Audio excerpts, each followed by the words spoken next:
ہمارا وقت جو ہے وہ تھوڑا ملا اور ہمیں اللہ نے اجر اور اجرت زیادہ دی.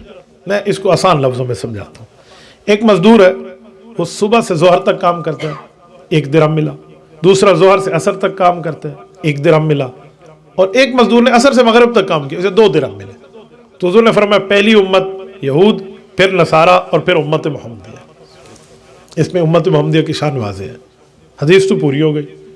امام ابو حنیفہ رحمۃ اللہ علیہ سے اسی لیے تو بندہ کہتا ہے کہ اس شخص پہ قربان دے، کیسے حدیث سے مسئلہ نکالتا ہے. اب آپ دیکھیں اس حدیث سے مسئلہ نکلتا کیسے. امام سے فرماتے ہیں یہ سب چیز برحق ہے کہ امت کی اتنی شان ہے، لیکن اس سے عصر کی نماز پڑھنے کا مسئلہ سمجھ آ گیا. کہ جی وہ کیا؟ کہ جی عصر کے لیے اس وقت پڑھے جب سایہ 2 مثل ہو جائے. یعنی عصر اس وقت میں پڑھے جیسے ہم پاکستان میں پڑھ رہے ہیں آج کل 4:15 کے لگ بھگ. تو کچھ لوگ کہتے ہیں نہیں، عصر شروع میں جلدی پڑھ لیں ظہر کے 1-1.5 گھنٹے بعد. تو امام صاحب فرماتے نہیں، عصر ظہر کے 3-3.5 گھنٹے بعد جا کے پڑھیں گے. دلیل؟ تو امام صاحب کی دلیل سنی. امام صاحب کہتے ہیں یہی دلیل ہے. کہ جی وہ کیسے؟ کہ حضور پاک علیہ السلام نے پچھلی امتوں کا وقت زیادہ، اجرت تھوڑی بتائی ہمارے مقابلے میں. کہ جی ہاں. تو کہ ہمارا وقت کم اور اجرت زیادہ بتائی. کہ جی بالکل. کہ اب دیکھو، اگر ہم ظہر کے اس وقت بعد مثل اول میں عصر پڑھیں تو پھر ظہر اور عصر کا وقت چھوٹا ہو جائے گا اور عصر اور مغرب کا وقت بڑا ہو جائے گا. تو پھر تو اعتراض یہود اور نصارہ کا بنتا ہی نہیں ہے جس پہ اللہ نے جواب دیا. تو یہ عصر کا وقت چھوٹا ہو، 2 مثل پہ پڑھیں، تب جا کر یہ حدیث پاک کا مقتضا اس کے مطابق بنے گا. میں اس کو سمجھاتا ہوں آپ کو. مثل کہتے کسے ہیں؟ یہ دیکھیں، کوئی چیز میں یہاں رکھ رہا ہوں، دیکھیں یہ لائٹ کا اس وقت سایہ ہے، یہ چھوٹا سا سایہ آ جاتا ہے. چیز رکھیں اور اس کے سایہ کو دیکھیں. اب یہ سایہ 1 گنا سے بڑھے سورج کا ظہر کے وقت، یعنی کوئی چیز رکھ دیں، سایہ 1 گنا سے بڑھ رہا ہے تو اسے کہتے ہیں مثل سایہ. اور اگر ڈبل سایہ بڑھ جائے تو اسے کہتے ہیں مثلین سایہ. امام صاحب فرماتے ہیں جب مثلین سے بھی بڑھ جائے، ڈبل حصے سے بھی بڑھ جائے سایہ، پھر عصر کی نماز ہے، جیسے ہم پڑھ رہے ہیں آج کل مثلین میں. کچھ لوگ کہتے ہیں نہیں، جب صرف 1 مثل ہو تو 1 مثل ہونے کے اوپر عصر کی نماز کا وقت ہے. تو کچھ لوگ یوں کہتے ہیں. تو امام صاحب کہتے ہیں اگر 1 مثل والی بات ہم آپ کی مان لیں تو پھر تو ظہر اور عصر کا وقت چھوٹا ہو جائے گا اور عصر اور مغرب کا وقت بڑا ہو جائے گا. حالانکہ حضور سمجھانا ہی چاہتے ہیں کہ ظہر اور عصر کا وقت بڑا ہے اور عصر اور مغرب کا چھوٹا ہے. تو لہٰذا اس سے پتہ چلا احناف کے مطابق عصر کی نماز وہی پڑھنی چاہیے جیسے آج کل ہم پڑھ رہے ہیں. گرمیوں میں ہم ظہر کی نماز پڑھ رہے ہوتے ہیں 1 بجے 2 بجے اور عصر پڑھ رہے ہوتے ہیں 6:15 بجے. اور سردیوں میں تو آج کل چلو 4:15 تک ہے کیونکہ سردیوں میں موسم کچھ اوپر نیچے. تو عصر کی نماز اس وقت جا کے پڑھیں جب ڈبل سایہ ہو جائے. امام صاحب کہتے ہیں یہ اس حدیث سے سمجھ آئے. اور واقعی اس حدیث سے مسئلہ نکلا. کہاں تک اس شخص کا دماغ پہنچا جہاں عام بندے کی سوچ بھی نہیں گئی. اب آئیے اس مسئلے کی طرف جو حضرت امام محمد رحمۃ اللہ تعالی علیہ نے ارشاد فرمایا. امام محمد کہتے ہیں قال محمد هذا الحديث يدل على ان تاخير العصر افضل من تعجيلها. لا ترى انه جعل ما بين الظهر الى العصر اكثر ما بين العصر الى المغرب في هذا الحديث ومن اجل العصر كان ما بين الظهر الى العصر اقل مما بين العصر الى المغرب فهذا يدل على تاخير العصر وتاخير العصر افضل من تعجيلها ما دامت الشمس بيضاء نقيه لم تخالطها صفرا وهو قول ابي حنيفه رحمه الله والعامه من فقهائنا رحمهم الله تعالى اجمعين. یہی جو میں نے اردو میں سمجھایا وہی یہاں عرب کے لفظ میں، عربی زبان میں یہی بات انہوں نے ارشاد فرما دی. اللہ جل شانہ ہم سب کو ان کی قبروں پہ کروڑوں اربوں رحمتوں کے لیے دعا کرنی چاہیے. رب کریم انہیں سلامت با کرامت اور خوش و خرم رکھے. اللہ جل شانہ اس قرآن کریم کی آیات کی تفسیر کو اور اس حدیث پاک کے ختم کو اللہ قبول فرمائے. جن بچوں نے یہ قرآن کریم پڑھا ہے اللہ تعالیٰ ان کو پڑھنا قبول فرمائے. رب کریم ان سب کو مبارکبادی عطا فرمائے. بہت سی خواتین دعا کے لیے کہہ رہی ہیں، چلو آخر میں ان کے لیے دعا کر لیتے ہیں. بھائی شکیل جٹ صاحب کے لیے بھی دعا وہ بھی کر لیں گے. حذیفہ ابراہیم کو اللہ صحت کاملہ عطا فرمائے. بجلی وغیرہ کے مسائل تو پورے پاکستان کے مسائل ہیں، بہرحال دعا کر لیتے ہیں اللہ جل شانہ اس مسئلے کو بھی حل فرما دے. کہتی ہیں جن بچیوں نے احادیث پاک کی کتابیں مسند اور معطا پڑھی ہیں انہیں پڑھانے کی اجازت بھی دے دیں اور مجھے بھی دے دیں. بھائی عمار ابراہیم کہتے ہیں ٹھیک ہے، میں آپ کو تمام مرویات کی اجازت حدیث دے رہا ہوں، اس شرط کے ساتھ کہ صحیح العقیدہ احناف علماء دیوبند کا جو صحیح العقیدہ اور نظریہ ہے اس کے مطابق آپ اس مسئلے کو لے کر آگے چلیں گی اور آپ بھی چلیں گے تو کوئی نہیں مسئلہ، میں انشاءاللہ آپ کو اجازت دیتا ہوں، بلکہ میں اس کی سند بھی بھجوا دوں گا۔ اللہ جل شانہ نے ہمارے اوپر کرم اور فضل کیا، کئی سندات کے ساتھ میرے پاس ایک سند عالی سند بھی ہے۔ وہ سند یہ ہے کہ اس وقت کوئی 25 واسطوں سے ہے، یہاں سے لے کر رسالت مآب صلی اللہ علیہ وسلم تک ہمارے پاس ایک سند ہے، وہ 16 واسطوں سے ہے۔ ہاں، شرکاء مجلس کو بھی اس چیز سے اجازت ہے جس بندے نے اسی شرائط کے ساتھ عمل کرنا ہے، تو وہ 16 واسطوں کی حدیث ہے الحمدللہ، اور وہ ہمارے شیخ الشیوخ اور اس زمانے میں من ینتہی الیہ علو الاسناد فی ھذا الزمان، جن کے لکھا جاتا ہے کہ ان پہ سند عالی جا کے ختم ہو جاتی ہے، حضرت مولانا سید شریف اللہ المولیانوی رحمۃ اللہ تعالی علیہ، جامعہ شمس العلوم رحیم یار خان والے، ان کی وجہ سے مجھے یہ سند حاصل ہے، جو ہمارے پاکستان کے بڑے بڑے شیوخ کو حاصل ہے۔ حضرت شیخ الاسلام سمیت بڑے بڑے اکابر نے ان سے سند اجازت حدیث لی تھی، تو وہ انشاءاللہ میں سند بھی بھجوا دوں گا۔ جزاکم اللہ تعالی۔ الحمدللہ رب العالمین والعاقبۃ للمتقین والصلاة والسلام علی سید الرسل وخاتم النبیین۔ ربنا ظلمنا انفسنا وان لم تغفر لنا وترحمنا لنکونن من الخاسرین۔ ربنا آتنا فی الدنیا حسنہ وفی الآخرۃ حسنہ وقنا عذاب النار وادخلنا الجنۃ مع الابرار یا عزیز یا غفار یا ارحم الراحمین۔ الہی آتی نفس تقواہا وزکھا وانت خیر من زکاہا انت ولیہا ومولاہا۔ اے میرے مولا اس پروگرام کو قبول فرما، جن بچیوں اور بچوں نے پڑھا ان سب کا پڑھنا، حاضرین سمیت ان سب کا قبول فرما۔ اے میرے مولا بھائی حذیفہ کو صحت کاملہ عطا فرما۔ اے اللہ بھائی شکیل کے لیے دعا فرمائے، ہم اچھی دعاؤں کی درخواست کرتے ہیں، اللہ ان کے حق میں قبول فرما۔ اے اللہ جتنی خواتین نے لکھ کے بھیجا ہے، کہا ہے، کہنا چاہتی ہیں، جن دوستوں نے کہا ہے کہنا چاہتے ہیں، ان سب کی تمام دعاؤں کو قبول فرما۔ اے اللہ بجلی سمیت یہ تمام جو مسائل کو حل فرما۔ نبی پاک صلی اللہ علیہ وسلم نے جو خیریں مانگی ہم سب کو عطا فرما، جن شرور سے، فتن سے، فساد سے پناہ مانگی ہے میرے مولا پناہ عطا فرما۔ صلی اللہ تعالی علی خیر خلقہ محمد وعلی آلہ واصحابہ اجمعین برحمتک یا ارحم الراحمین۔